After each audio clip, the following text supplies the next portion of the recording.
Welcome to the PerformX podcast. It's the first of our 2027 show season. It's good to be back. Rachel, our videographer, is back from a tour of cycling around every football stadium in the country, which was some feat, so fair play. Excited to be here today with Tom from the co-founder of FØLD, who are, did you officially launch at PerformX, but it was your first show? It was your first? That was our first official expo, Yes. Larger expo. Yes. We did, our first one was actually the Ideal Home Show. Right. Which we got invited along to just set up our bed within the actual ideal home that they build inside, and they wanted to do a bit of a wellness area in a conservatory, and so we set a bed up there. But not quite our audience, I don't think. Right, you've got to learn your lessons as you go, yeah. We got some interesting, there's a lot of people are there to get a discount on a hot tub or a pergola. Right. So they're not really looking at wellness or fitness equipment. It was a good opportunity to showcase the product because we got people to come down and see it, but we got a lot of sort of a slightly older demographic, Right. Who thought it was either a piece of torture equipment or a rowing machine, which was you get these old gents being like, "Is that a rowing machine?" You're like, "No." could be, but no. So yeah, but PerformX was our first official, expo or larger scale event. Nice. Yeah. And where did the idea originate? So interestingly, you guys came from the operator side. You were all ex-Virgin Active at one point. So myself and Matt, the other co-founder, we were at Virgin Active. Paul, the other co-founder, he was at Aspria. Oh yeah. So he recently sold to David Lloyd. Yes. So we're all operator background. My background specifically, I'd actually owned a couple of gyms. So I owned a gym in America quite a few years ago. And then also owned a gym in Bali, Indonesia. Oh, did you? Yeah. I did, yeah. So that was, and that, due to COVID, kind of we had to close it, unfortunately. Right. And found myself back in the UK and was doing some work with Technogym sort of during COVID on their digital app. And then found myself at Virgin Active alongside Matt. And that was, I came in to kind of overhaul the athletic training products that they had there. So we were building out a whole suite of Virgin Active signature products and removing some of the older sort of licensed products that they had there. Right. And so, I came in, joined Matt. We were working, building out the product from the personal training, group exercise products. Across the UK, and then ended up doing it across on a global capacity as well. And it was there that we, towards the end of our time there, that we started to discuss the idea, the concept. And how would you say, I guess coming from that operator background, how would you say that's shaped how you've built the business out over the last couple of years? It's a good question, because I think coming into this without, real Pilates experience. I mean, we knew Pilates, between us, we've got like 60 years of fitness kind of knowledge behind us. I mean, we've all been, we've done it our whole careers straight out of school into kind of fitness and leisure and different areas of wellness. So collectively, we've got this huge amount of experience in the wellness industry, more so on the ops side. But we didn't have any real kind of Pilates background, Pilates knowledge. And so when we started talking about the business, I mean, me and Matt were looking at, when we were at Virgin Active, we were rolling out, one of the things we were doing was rolling out Reformer Pilates studios across the UK. I mean, Matt put the first one into Virgin Active Bank or Virgin Active Kensington about 6-7 years ago. Right. And so obviously we were watching this kind of, monumental rise, and the trajectory was just huge. So we were looking at ways in which, when we were moving away from Virgin Active, we were looking at this as an opportunity and thinking, originally, FØLD was actually, the first thing we were talking about was doing a studio, because, from an operations background, it's like you could switch a studio on really quickly. Yes. But then we started talking about how we could bring reformer to the masses and reformer to the home. So without the sort of Pilates knowledge, I guess having that operations experience, we were able to look at the concept on a larger scale of how we could develop the business rather than just, developing that specific product. And so it wasn't easy. Like I say, it felt easy. It felt like quite natural for us to be able to build the business side of it. Yeah. And luckily, my now wife, she's a Pilates instructor. She's been teaching Pilates for about 6 years. Yeah. So she was our kind of Pilates expert,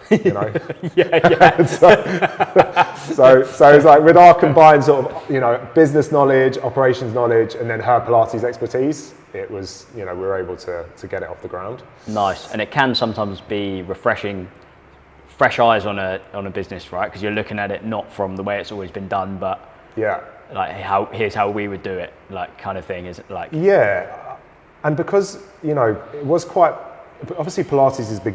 Pilates has been around for 100 years, but reformer Pilates as we know it, and reformer Pilates particularly on a group exercise, as a group exercise class, is relatively new. We're talking 5-6 years where it started to really grow, and then obviously over the past couple of years it's been shooting through the roof.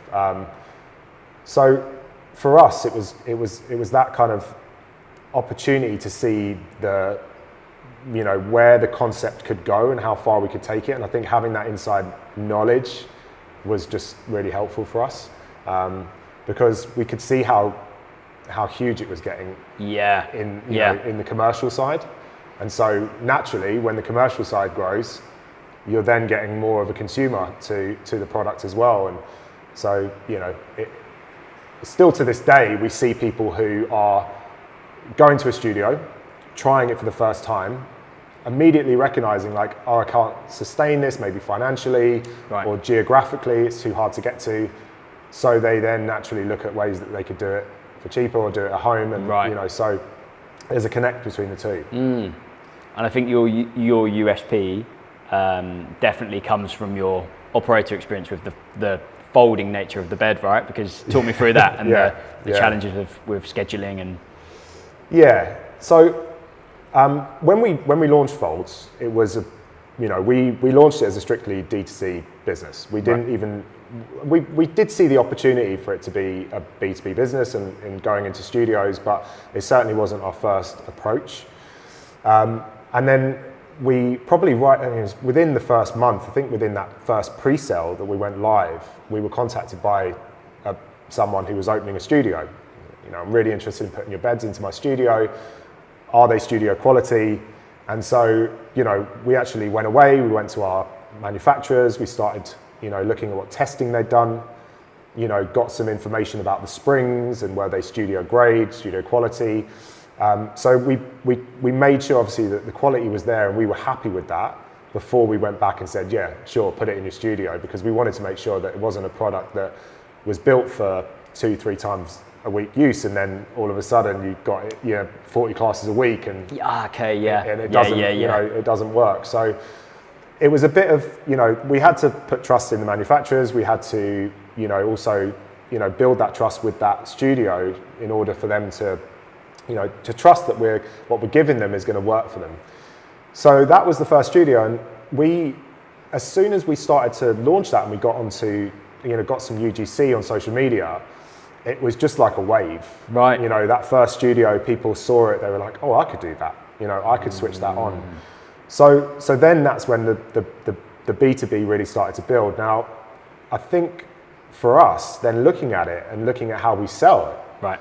For us as operators, we immediately saw this opportunity to sell it as a for use in a hybrid space. Because one thing we knew as operators is that a lot of gyms have got their, they've got their studios, they've got Studio 1, they might have a Studio 2, they might have a yoga studio, a mind-body studio, but they certainly didn't have a specific space that they could use only for reformer. So our pitch was, don't change the space to a reformer studio, make it a hybrid space. And I think for us, we were certainly the first brand in the UK to start offering that to studios, and we were the first to market in that sense.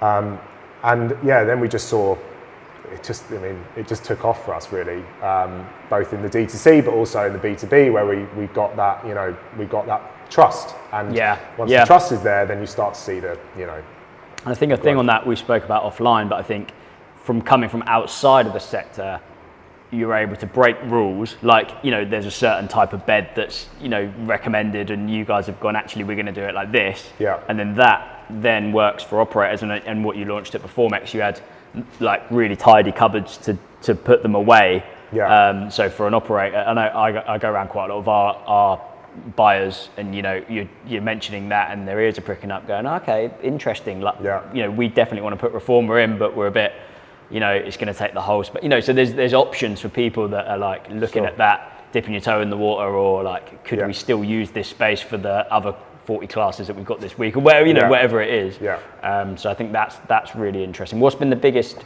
I guess,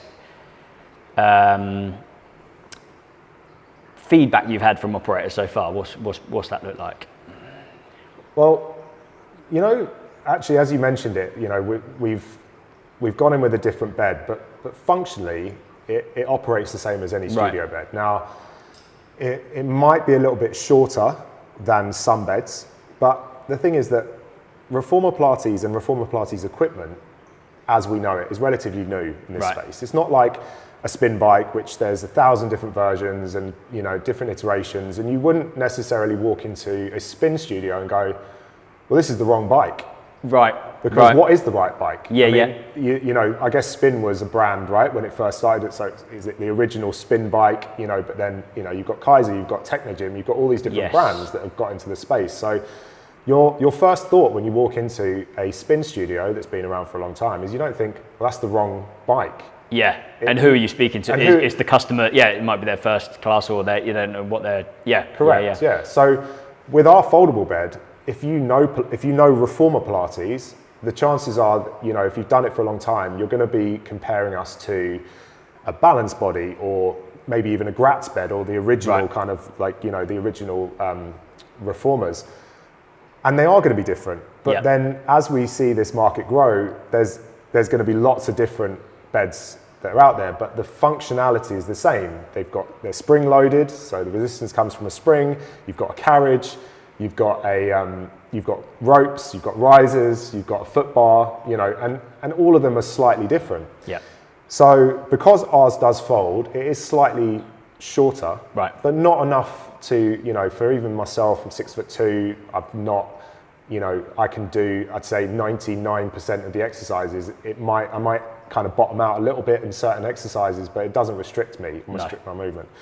So I think for us, it was just, you're putting these beds in, you've got to then, you're not convincing the new people who are coming because this is the first time they've tried it, but you're then convincing the people who've been doing it for a while that what you're offering is going to give them the same experience. Yes. So that was probably a bit of a challenge, but we've, since they've been on the market, and since then you're seeing more of the studios, operating with even different beds, people will then immediately start to think, well, this is just what a reformer bed is. Yes. They're not comparing. There's not, they're comparing it to a whole host of beds that are on the market rather than just the original one that they see. So that's been So I think it's not been a matter of convincing, but it's just as more the more that we've built our presence and started to grow, you can go to find a fold bed in over 250 studios in the UK. So nice. Yeah. It's coming. Yeah. They're becoming more mainstream, I guess. Yeah. And it sounds like it's been absolute momentum from kind of straight away kind of thing, which is amazing. Yeah.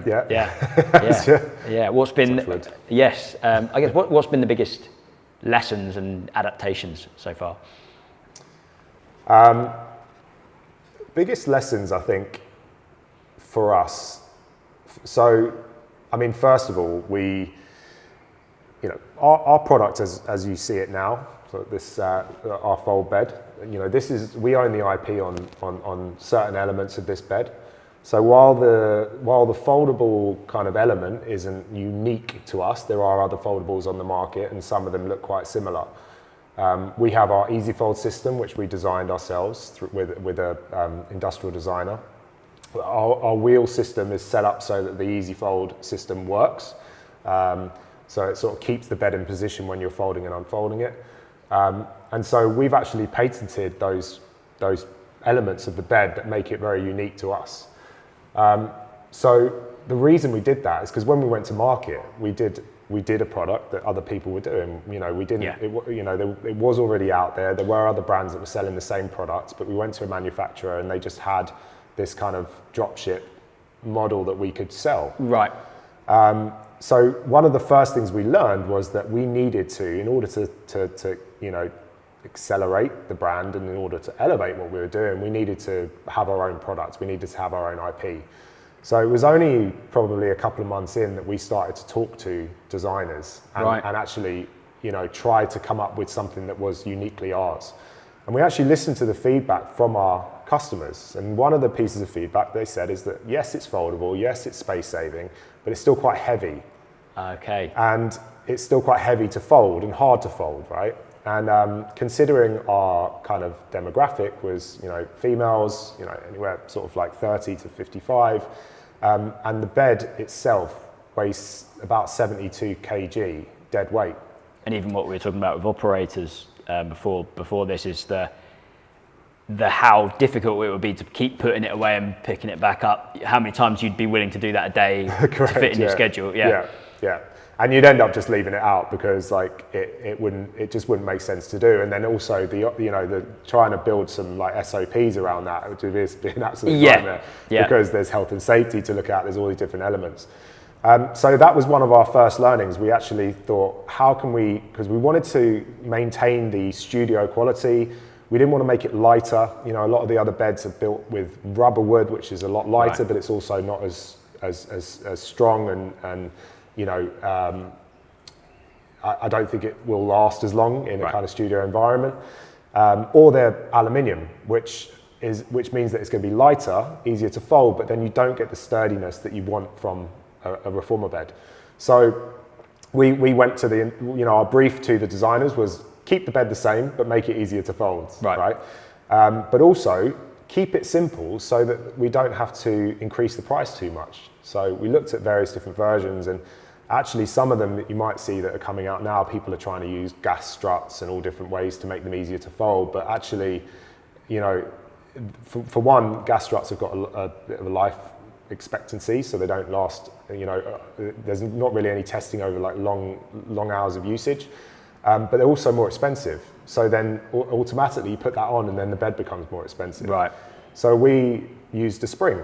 Now the spring that's on the bed, that's the EasyFold spring, that's on either side of the folding mechanism, is the same red spring that's on the bed. So we didn't have to produce a new spring. We didn't have to change anything too complex. We just had to put that spring in the right position in order to take the weight of the folding from the top to the bottom. And then we developed the wheel system so that it stayed in position and didn't move all over the place when you were folding it. Now, that was it. That was for us. It was like, right, we've now got a bed that's easy to fold. Yeah. We've got patented technology. We've got the trademark on EasyFold, which is ours, easy with an I.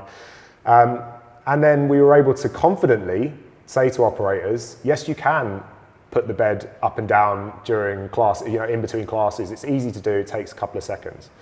So that was one of the first bits. And then, secondary to that, I think has just been, probably the biggest learning for us has just been around logistics. But that's a whole other story. But it's just finding partners, because this is a new piece of equipment that people aren't used to delivering. Is that, it's not like saying, right, we're going to sell a bike or a treadmill. It's like, this is something new. It's you can't just get a company to go and assemble it in place. It's just a bit more complex. Right. So that's something we've been working on and still getting better at, but it's a process. It's learning on the job, isn't it? Yeah, for sure.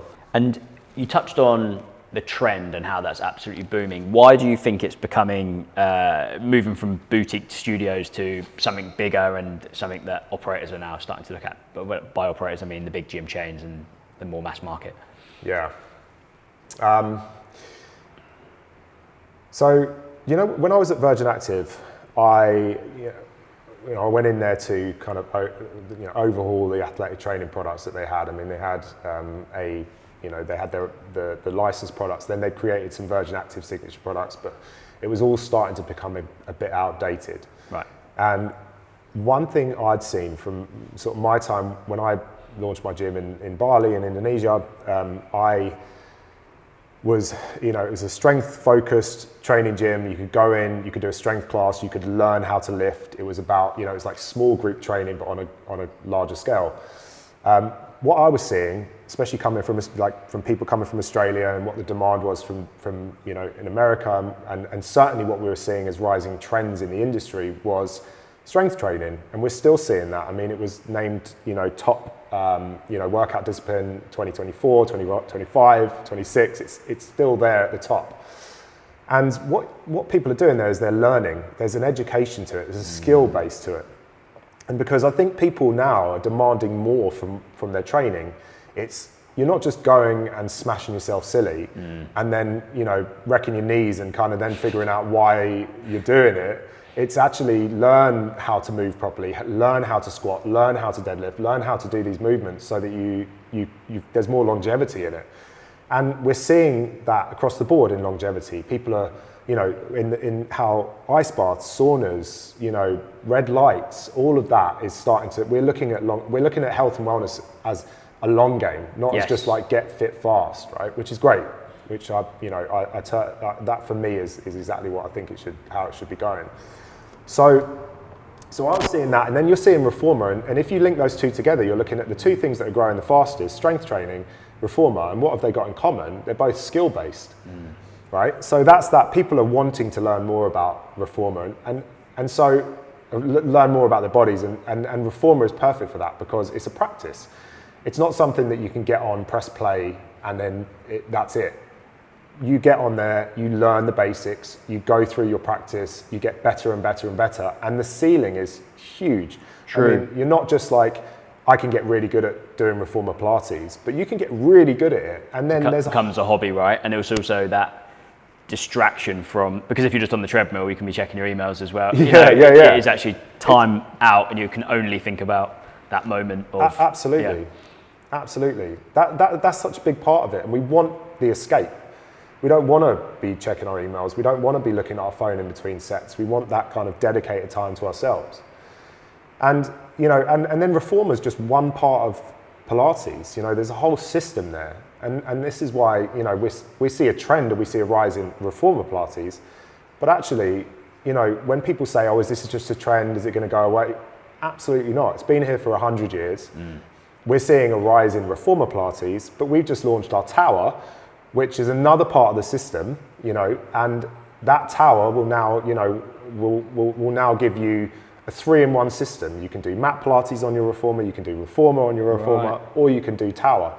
3 different disciplines, that then it allows you to make your studio kind of multifunctional, gives you all these different elements, and that for us is that how, you could call it a trend, but it doesn't feel like it's a trend that's just a passing trend. Right. Yeah. And the stats are looking amazing with, I think it's ClassPass the last few years, it's just become the most loyal class. Because I think some of those can become generate quite a transient, like swapping around different classes type thing. But it seems like people are just getting into it, then sticking, which I think, like you've touched on, that skill base, but also the predominantly female community nurturing it generates, which people are making friends through it, and it's becoming a real lifestyle kind of piece, isn't it? So community is key, and there's so many parts to that. The learning base, and like you go in the first time and you get it all wrong and you're shaking around, and I think if you don't have an ego, you walk away from that thinking, I want to get better at that. It's a little different to going into a HIIT class where you could just get your sweat, you get the thing that you want from it, you burn your calories or whatever you want to do, and that's it. You don't walk away from it thinking, I want to get better at that. You might think, I want to get fitter, I want to be able to, do this full 60 seconds of burpees or whatever it might be, but you're not going away from it thinking, I really want to get better at this. I want to really, expand my practice. I want to learn, and so and that with the community is key, and that's something that I think they, studios are able to do really well, and that's what's ultimately going to keep people in it. That's So, true. Yeah. Yeah, humbling is the word I used to describe my first go at it, for sure. Yeah, humbling is the word. I still, I do Reformer now, and I still, I can't say that I'm good, and I'm still shaking. But I just, you've got to persevere. So, Yeah, it's true. It's true. Yeah. That's what makes things addictive, right? Of course. Yeah. Like golf, most frustrating. Yeah. I mean, I'm not a golfer for the exact reason. Yeah. I think I went a couple of times, my ego got bruised, and I was like, I'm never doing this again.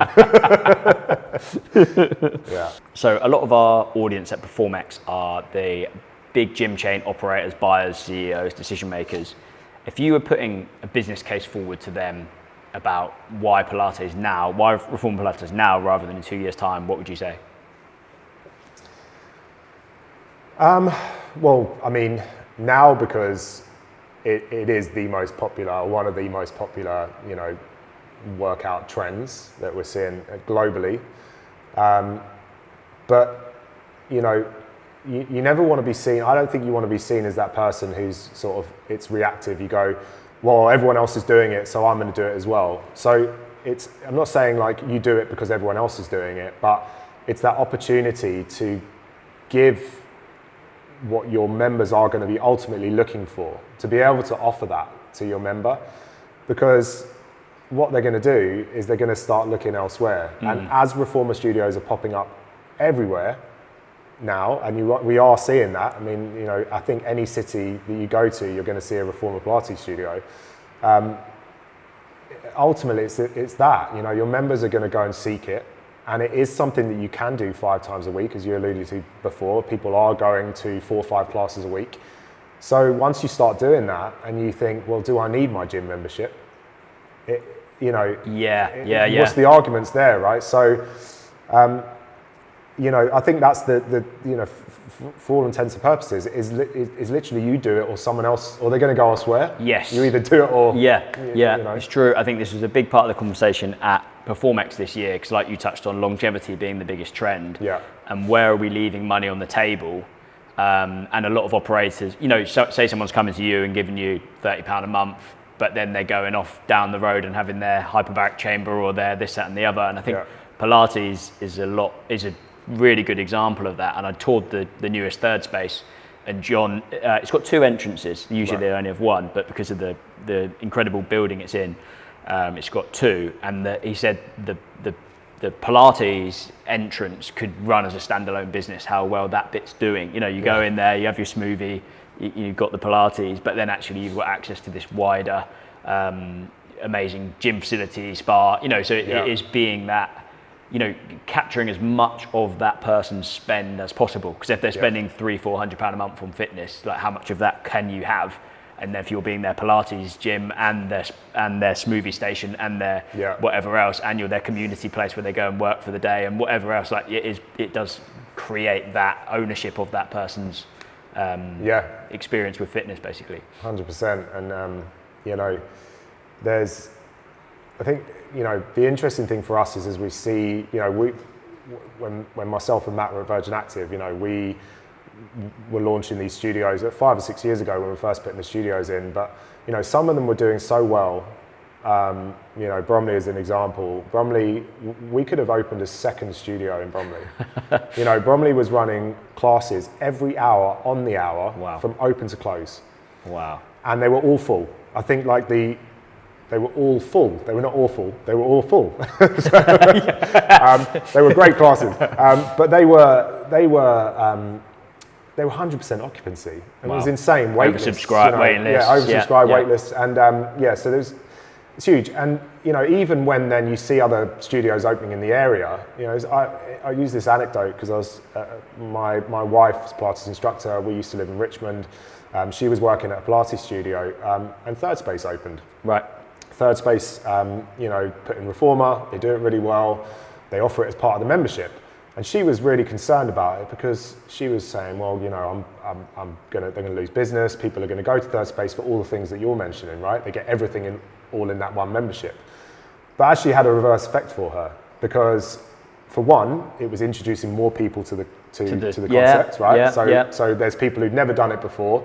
They're a member of Third Space and they go, oh, I'm going to try Reformer Pilates. Yeah. And then what happens is those classes are so busy, Yeah, they can't get into them. Right. So they then look around to other studios and they go, oh, I could go down here and do this. Nice. So she was actually getting more business from that. And equally, you know, people were also looking for a smaller, you know, more, you know, a smaller studio.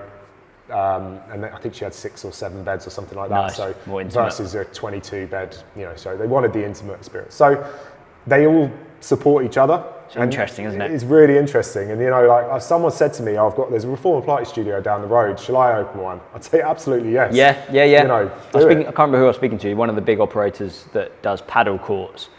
And they were saying, someone was saying, one's opening down the road. He's like, good, our members are so annoyed that it's so booked, like they can't get their slot. So it's like, maybe at least they'll be a bit happier because they can definitely play. So it's crazy. Those kind of trends, Pilates, paddle, the stuff that's just absolutely taken over the world right now, isn't it? Sure. Yeah. And you can still, as a larger operator, you can still keep those people coming through your doors, right? And just because there's a studio down the road doesn't mean someone's going to replace what you're offering. And if your offering is really good and you've got great instructors and you've got you've got the recovery zone and the sauna and you've got all those things, people will still pay that membership. Yeah. And likelihood is they'll pay for another membership or a drop-in to a studio if they can't get into Reformer in the club. So it's not going to, I don't think, it rarely replaces one or the other. That customer still does all the multi-membership thing's a really big thing these days, isn't it? Yeah. And what do you see as operators getting wrong when they're dipping their toe into launching Reformer Pilates? I'm going to do a really controversial take here. Okay. I think that at this stage, the sort of going all in with digital is where they're going to get it wrong. Now, there's sort of 2 parts to this.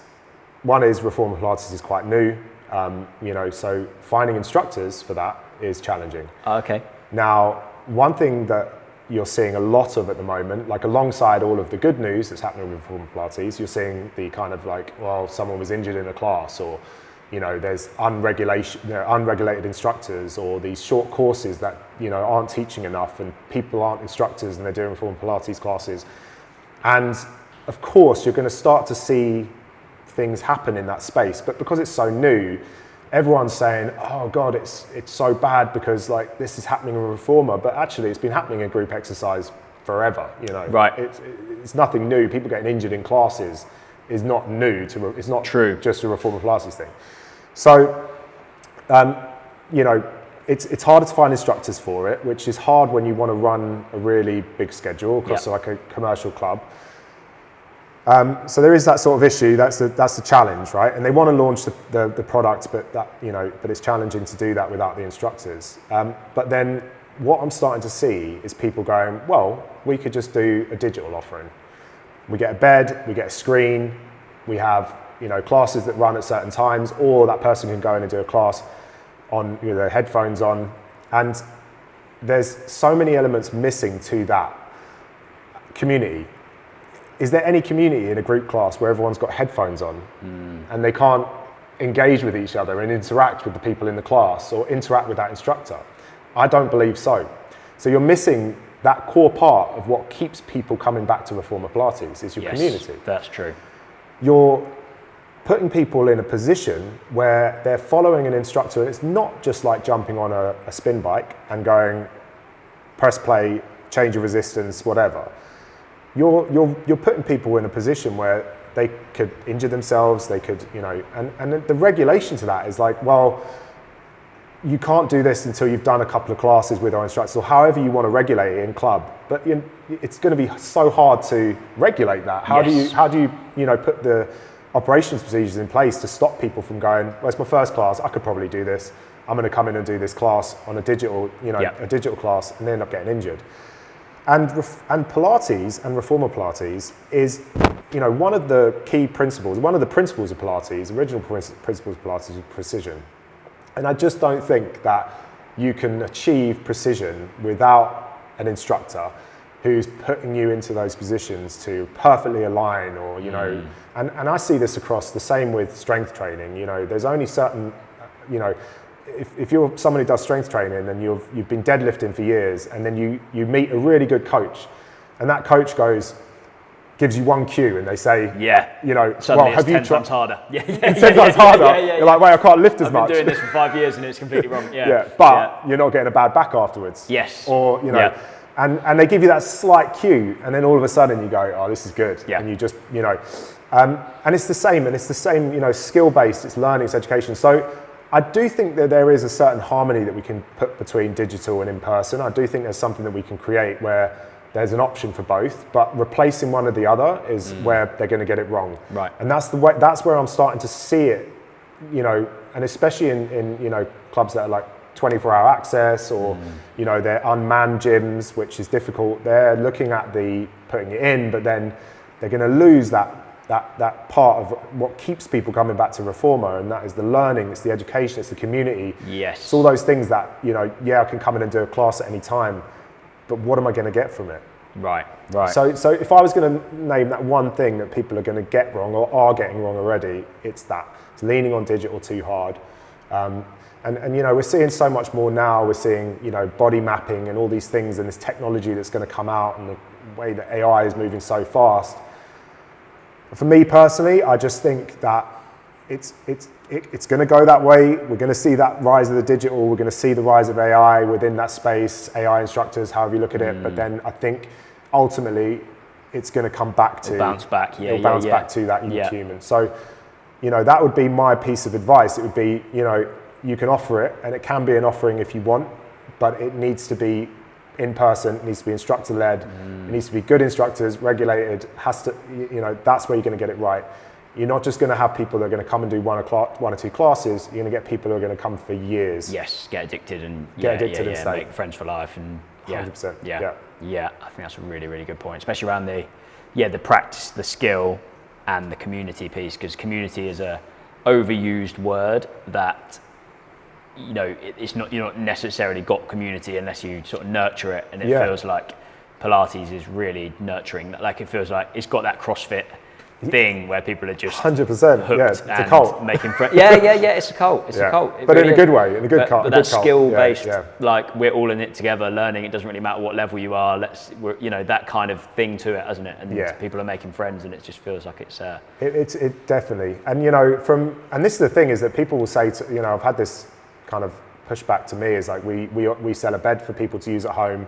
We offer an app for online content, but we've said it from the start, is actually. We think you should still go to studios. Yeah, that's like practice for the real deal. That's like the driving range for like being on the golf course, kind of. Perfect analogy. Yeah, exactly that. It's like, look, get a Reformer, do it at home 5 days a week, because it might be cheaper for you. It might be easier than getting to a studio. It might be, you know, all of those elements that we want to take into account. But try as best you can, whenever you can, to get into a studio, make that connection. You know. Because that's ultimately what's going to keep you doing it. Stop it from becoming just an unused piece of equipment in your spare room. Yeah, that's it. A clove rail. Exactly. But don't that. Yeah. So I think it's something that I think really at this point, you know, Pilates has evolved so much over the years and I think people get really hung up and stuck on, you know, this is not the original Pilates, and it was never supposed to be group exercise. Right. You know, Reformer Pilates was about, you know, a system. It should be 1-on-1 or 2-on-1, and it should be taught that way. But like everything, there's an evolution to that. And I think, you know, Pilates and Reformer Pilates is for everybody. I think everyone should be able to do it, and they should do it, because, you know, my mum, you know, great case study, 84 years old. She's got one of our FØLD beds. Nice. 5 days a week she's in there. Wow. In her spare room, she does it, and she goes to a studio, and she goes up the road and she does a studio class. And she's, you know, she's always been strong, but she's strong and she's healthy, and she's, you know, she stands up straight, and it's just you know, but this is the thing, is that you know, it's been through all these evolutions, and we're seeing a certain type of Reformer Pilates at the moment. We're seeing like more, you know, it's been built for commercial use, it's been built for group exercise. There's nothing wrong with that. I think that's great, but it's at this point that we need to just ensure that it's done in the right way. Right. And I think the digital side of that is going to push it too far the other way. I think everyone should be able to do it. I think it's evolving. I think we don't need to think of it as the old fashioned, whatever, reformer was at the beginning. But I do believe that like going too far into the future of digital and AI is like scaling it too quickly. Is where we're going to see, the horror stories. Yes. Which you don't want to see. No, that's a good point. Yeah, and also just a thought while you were saying that about your mum, it's that, I was thinking of my own mum, and it's something where it creates that stickiness for that 85% of the population we talk about who just don't want to come in and do the reps and do something boring, you know. Yeah. So it's something that's like, you forget you're doing exercise. It's almost that vibe to it, and this feels like that kind of thing. And also that thing you always hear where it's like, when it's the same regulars and then you feel guilty because you're not going and they're all going to be there. Yeah. So that's it. Yeah, because you know that you, or even the instructor. Yeah. Right. Like the instructor is a big part of building that community, and you get a good instructor. If you've got a good instructor and you've got someone who's able to build that community, get people coming back through the door, hold on to that instructor with your dear life. Do anything that you can to stop them from going and opening their own studio. Right. It's like my key advice to anyone. I think, because obviously you've got churn, and churn with instructors is going to be huge. It happens all the time, and you get PTs that will be working for you as soon as they start to get a bit of business. You're going to have that conversation where someone's going, how much do they pay you here? And you go, oh, well, they're paying me, and I'm getting 30 quid a session. They're like, I'll give you 50, and you do it at my house, or you do it, we could go to the park or whatever it might be, and then you lose that churn. Now, what you're going to see in the Reformer Pilates space is obviously, they're people who've got a bit of ambition, they're good instructors, they go, I want to open my own studio. So I just always, it always brings me back to like, pay your instructors well, keep them on board, especially if they're good, and they're building that community for you, because they're going to keep those people coming back for years and years. Digital won't do that. No, very true, very true. What's coming next? What have you guys got in the pipeline? Well, we just launched Tower, which is really exciting. Like I said before, Tower is part of the system, part of the Pilates system that was created by Joseph Pilates. And what we've done is we've designed our own tower that fits a foldable reformer. Now, we had to do a lot of testing with this because, first kind of iterations of it, looking at the way that a normal tower would fit to a normal kind of studio bed, doesn't work the same way with a foldable, because if you start putting pressure on that tower, which is when you use a tower, you're pulling from the top, you're pulling from the sides. As soon as you start doing that, then you've got this risk of the bed actually folding. Right. Yes. Yeah. Right. Yeah. So we were quite quick to that. We realised that with our designers, we went and we designed it so that it has a unique feature that will stop that from happening. You can also store it really nicely. It's got wheels. You can wheel it around. So it's a really functional piece of kit. You can use it in your home, but also for studio operators that want to add it, you can add the tower on, you can leave it on, because you can still do reformer classes, you can do tower classes. And I think that's where, while we're seeing this trend at the moment, we're seeing a few studios adopt tower. And I do think that is going to be the next thing. It's going to be people wanting more from their Pilates. They're doing one part of the system, but they're going to start adopting mat Pilates again, which has obviously been around forever and it's still very popular. But they're also going to be adopting tower. And then we're also working on other pieces of the Pilates system. Nice. So we've got one that I won't mention yet, just because we haven't officially announced it, but we are going to be doing another piece that's unique to FØLD. We've designed it. It's a unique piece of equipment. It's part of the system that's been around, but it's something that we've designed our own way. And that's so that's the main sort of products that we're launching. We've been really considered about the products that we've launched. A lot of other Pilates brands will go out there, they'll just do a whole suite of all of the Pilates products. Right. From 1 to 10, they'll just say everything, But for us, it's been more about thinking about how they fit into your home, into your studio. When we designed the tower, we were thinking about how operators would be able to stack them nicely so it looked neat in the corner of the room. So that's been really big for us in terms of how we're developing our products, and not just going out there and saying, right, let's do 1, 2, 3, 4, 5, 6, 7, 8, 9, 10. Everything's out there, and sell them. Yeah. So, the thought process going in it. And then we've obviously been selling mainly in the UK. We do sell in Europe. We use distributors across the rest of the world. We sell to, quite a few countries in the world. But we're going to be moving into Germany as our next big region. Well, Nice. the DACH region. We're going to look in Germany, Switzerland, and Austria as our next region, just because we've already seen the growth there and from our own sales in Europe. Is it behind UK? Is UK like Pilates obsessed and Europe's catching up, or where are you seeing? It's definitely there. They're probably not far behind us. Really? But it just not quite to the volume that we're seeing here. Right. So, but it's starting to get there. Okay. And certainly some of the biggest, Frankfurt, Hamburg, Munich, lots of studios there that are opening, and then across, that's I think quite normal in the sense that you'd say that like it's either America or Australia, one or the other. They lead the charge, and then London, then the UK will adopt, and then other cities come behind that. So we're starting to see it grow in other countries. It's huge in the Middle East, in Dubai. Obviously, there's we sell through a distributor there. Nice. South Korea, it's a big one for us. So it's just that. So that's our kind of growth plan at the moment.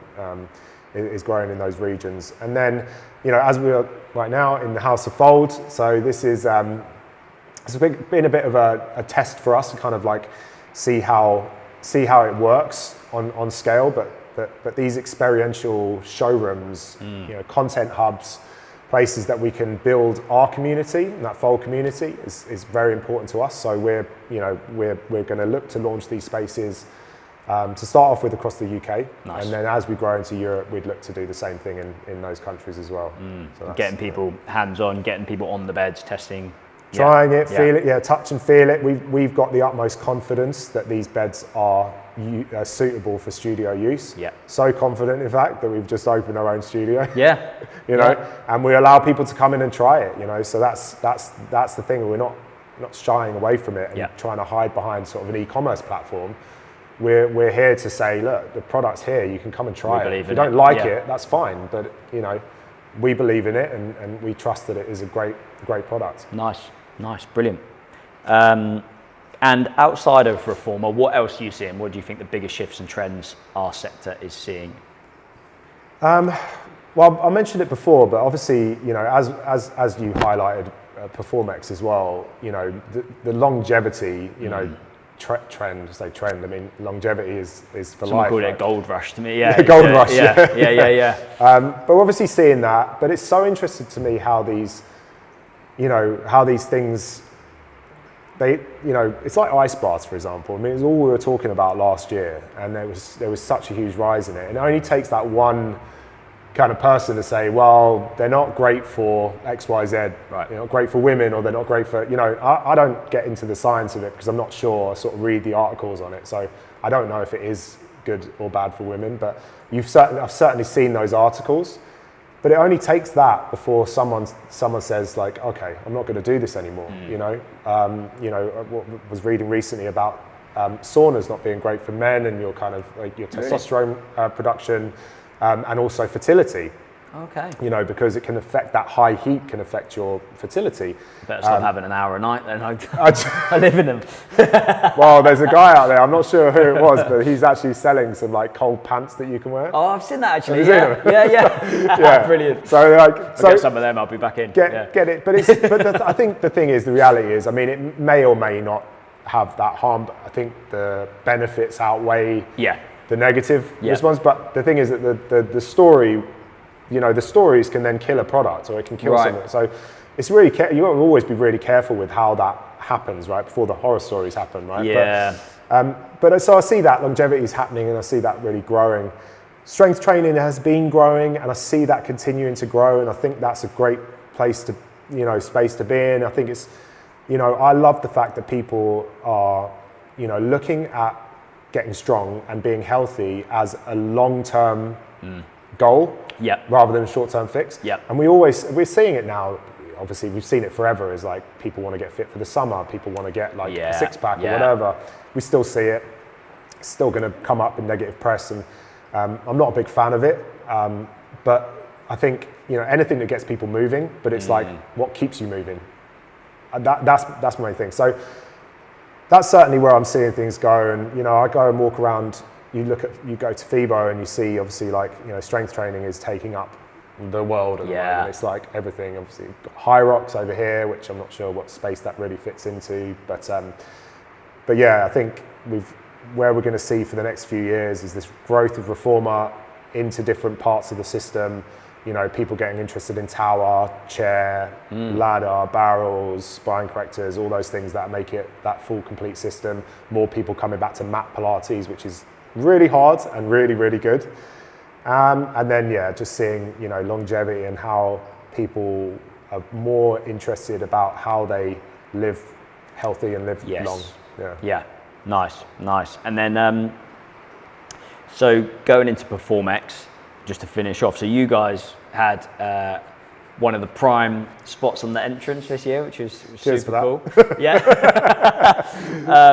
Why would you say PerformX is unmissable for a brand or a leader who's ambitious and wants to break into the sector? Yeah, I had such a great time there. That was our first year. I'd been there previously just as a guest, but obviously that was our first time as a exhibitor. And it was really good for us. I mean, we had such huge, we were in a great position, as you said. You couldn't miss us as you walked through the door, which was fantastic. And you had a beautiful stand as well, to be fair. Thank you, yeah. Well, Olivia, who's our brand and activation manager, she did an amazing job of getting that set up. But I think the exposure we got was huge. It gave a real good opportunity for people to, customers as well, to come through and see the product, meeting with studios and business owners and commercial gyms. That was huge for us to be able to show the opportunity of what they could put in.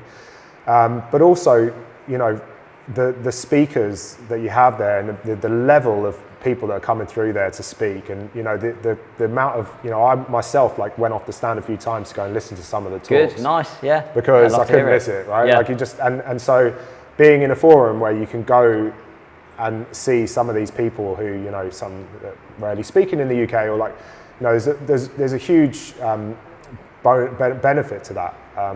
So I think for the UK it's unmissable. I think if you're UK or even in Europe, it's like coming over to be able to see, to gain some insight into the sort of the future of fitness and wellness and where your club should be going. I think 100% best in the industry. Brilliant. I'm not just saying that because you're here. No, appreciate you saying. I'm glad you highlighted the content, because I think the content is the jewel in the crown sort of thing for us, and I think that attracts the caliber of people we then get. Yeah. So some people say as we get potentially the C-suite or the big decision makers, whereas for another show they might just send other members of their team because it's not as business critical to learn from some of those greats, like global names and people like that. And we take a lot of time. We've got people like David Lloyd, Third Space, Everlast, the front runners, and quite a lot of the independents on our board. So they're helping us go, what are you actually interested in? Who do you want to hear from? Yeah. Not just what a lot of shows do, which is, do you want to buy a speaking slot and talk about your beds? It's $5,000 or whatever, and you go, yeah, great. And then it's an empty room because they know it's going to be a sales pitch. That sort of thing, which you often see, is very common in the event space, unfortunately. So that's our kind of, we're quite strict with that, and it pays off because you see a full packed stage, and then you've got the right people in the room that are shopping because people are talking about the trends, and then they're going, right, okay, what are you doing? So glad you got to go and spend the day there. It's not, I've been to so many expos where I've just gone in, seen the kit that I wanted to see, and then left. Right.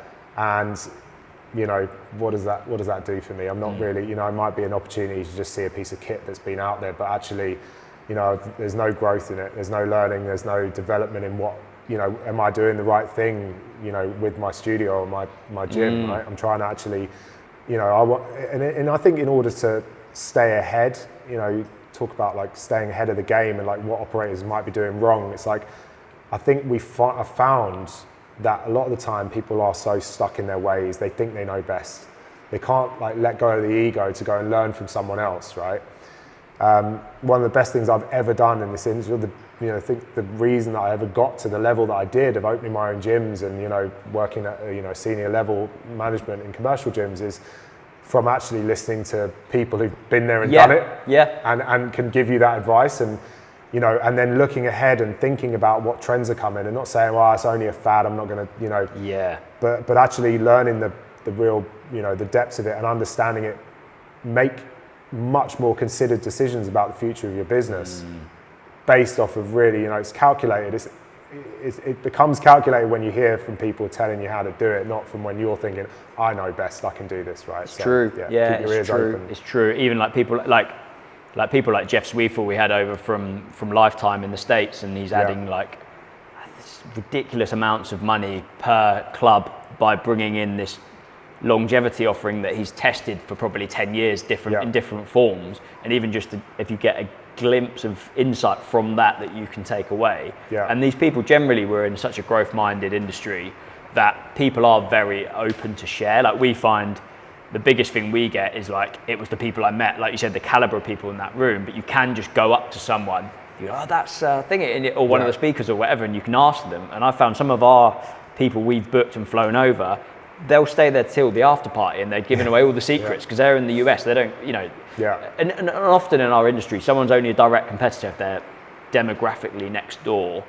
So even if someone's got a club in your city, like, they're not actually sometimes a direct competitor. So there's a lot of sharing that can happen, like shared common practice, and don't do that, it's a big mistake, or that kind of thing. And like you were saying about the ways of doing things, like teaching the best practice of sauna and ice combination, and like here's how you do it properly, and those kind of bits that I remember when we had Jonathan Leary from Remedy Place, and he's kind of pioneered that social recovery thing about 2022 or 3, I think.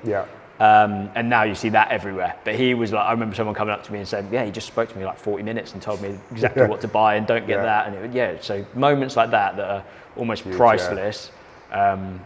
It's so important, and I actually don't think that there really is enough to go around. I always say this about reformer Pilates studios.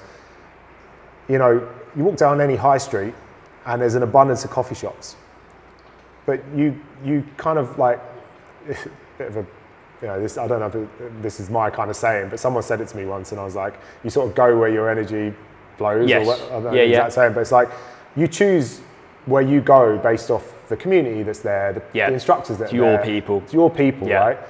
I'm not, just because a Third Space opens, I've not been a member of Third Space, I think they're fabulous clubs, but just because one opens in my area doesn't mean I'm going to go and join it. Yes, it doesn't necessarily wipe out everything. That, suit me, right? If I just want to go and do my strength training, I might just go to a pure gym, I might just go to it, But so even if there is the multitude of those places, you go where you want to go. You make your own decisions. We're adult human beings, free thinking. We can choose where we go. So the fact that there's multiple reformer studios in an area does not mean yours isn't going to work. You do yours well, you build your community, you do all that stuff, have a nice confidence in that. So besides, like, obviously we're not going to give away all of our like secrets on our products and all that stuff, but in terms of like insight into the community and the industry and like what's helping us, what's worked for us, I'll share that with people. I don't mind, because if it helps someone get a leg up or get into that area of business that they want to get into, I'm fine with that.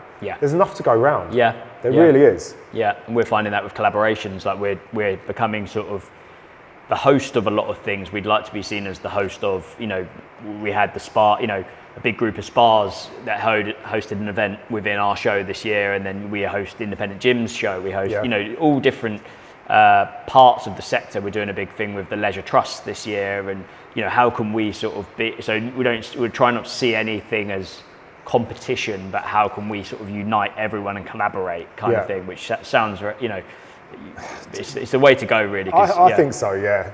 Competition doesn't, it can breed like it's not a welcoming scarcity. You end up sort of separating yourself so much, and then at some stage we're going to all need each other, right? And I think the more of these that open is the more that it draws attention to this area. It's like there's nothing wrong with a Reformer Pilates studio opening because it brings more attention to Reformer Pilates. Yeah, it looks like they're everywhere, and I should be trying this. Well, when when Technogym launched their Reformer at FIBO 2 years ago, everyone's coming up to us. Oh, Technogym have launched a Reformer. Are you worried about it? No, of course not. Yeah, we're at different price points. We're in different markets.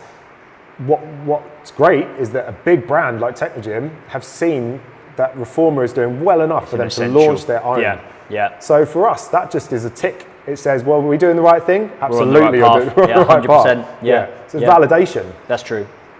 So take it how you will. You either use it as like, as it scares you off. You worry about it because this is a direct competition to you, or you look at it as like, this is validation for what you're doing here. Yes, the market's going to get a little more oversaturated, but you just continue to do what you do really well.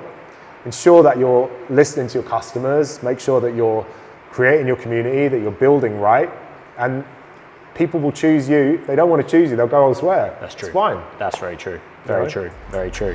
Yeah, I think that's a fantastic note to end on. Okay. Yeah. Yeah, it was great chatting. Yeah, brilliant. Thanks for coming on, mate. Thank you very much. Absolute pleasure.